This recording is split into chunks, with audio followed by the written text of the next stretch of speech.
Episode 165, Ballot Boxes and Banana Promises. Year, 1995. Narrated by Sayep Tiger II, political novice, tree hugger, professional's voice, bemused and lively. Politics, my dear listener, is an animal kingdom of its own. You have the peacocks, the wolves, the chameleons, the vultures, and now in 1995 an actual tiger trying to save a patch of his private jungle from becoming a public urinal. It all started when the local government, in their infinite wisdom and outstanding lack of imagination, decided, why not expand the road? Why not cut down those ancient trees? Why not expose that old British bungalow for everyone to stare at, gossip about, and maybe, if lucky, rent out for film shoots? I couldn't allow it. Privacy, my friend, is not a luxury when you're secretly 360 years old and still combing your whiskers every morning to avoid suspicion. So I did what any rational, immortal tiger would do. I started a political party. The birth of the Preserve Green, Preserve Dignity Party. We needed a name that sounded noble, urgent, and boring enough that no one would ask real questions. Thus was born Preserve Green, Preserve Dignity. Party, tagline, trees have feelings, roads don't. Our logo was a banyan tree wearing sunglasses. Enter the forest feminist, a strategic catastrophe. To rally public sentiment, I needed faces. Pretty, loud, rebellious faces. Enter Miss Gaia Lakshmikuti, self-proclaimed feminist defender of forests and ficus trees, whose best-selling book was titled, Patriarchy Began When Man Cut the First Tree, A History of Oppression and Axes.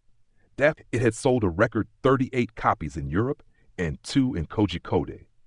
At our first meeting, she looked me dead in the eye, a rare human trait, and declared, forests are the uterus of the nation. Cutting trees is male aggression against Mother Earth's womb. I nodded solemnly, scribbling fake notes, while mentally counting the number of rabbits I'd eaten last week. But we needed her. Fame is fame, even if it smells a bit fermented. Recruiting youth. The banana scheme. To swell our party ranks, I invented a revolutionary membership promise. Free monthly supply of Nadan Pazam, country bananas, and a guaranteed marriage proposal within 6 years or your hope back. Desperate young men lined up. Some genuinely loved trees, others genuinely loved bananas. Most genuinely had no better plans. One even brought a sapling as dowry. When friends become frenemies, of course, the other political parties, those same opportunists who once begged for my funding over parata and diluted toddy, soon branded me the beast living in the shadows, the British tiger ghost of Ward 17, the cunning foreigner who wears perfume while watering trees. One newspaper editorial even accused me of hypnotizing cows to protect forests.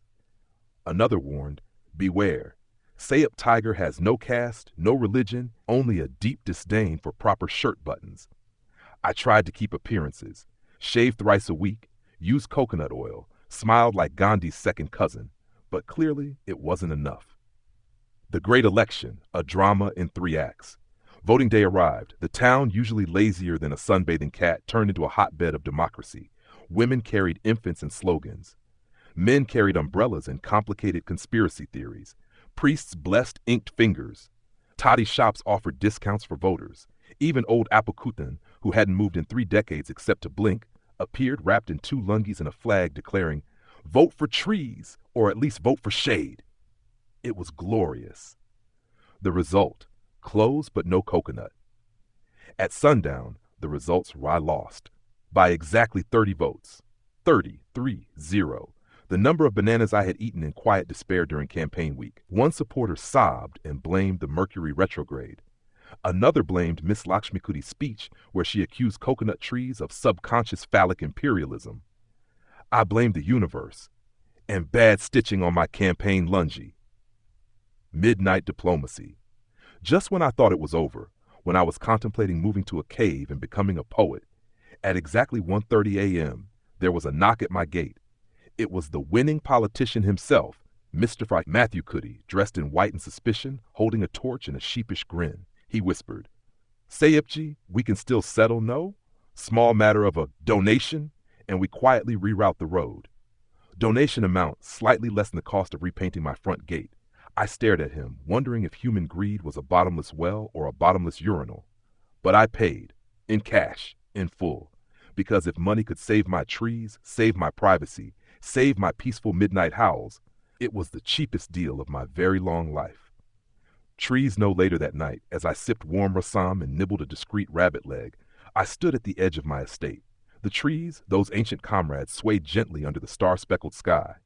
They moved not from wind, but in a slow, reverent bow, a silent thank you. And in that moment I, Saip Tiger Jin II, bowed back. Because dignity, like the banyan tree, grows slow, twists deep, and survives many political seasons, if you know how to water it, with patience, with wit, and occasionally with discreet bribery. Episode 1165, narrated by Saip Tiger Jin Isiku, founder of Lost Causes, lover of bananas, protector of trees, loser of 30 votes, but winner of eternity. End of episode.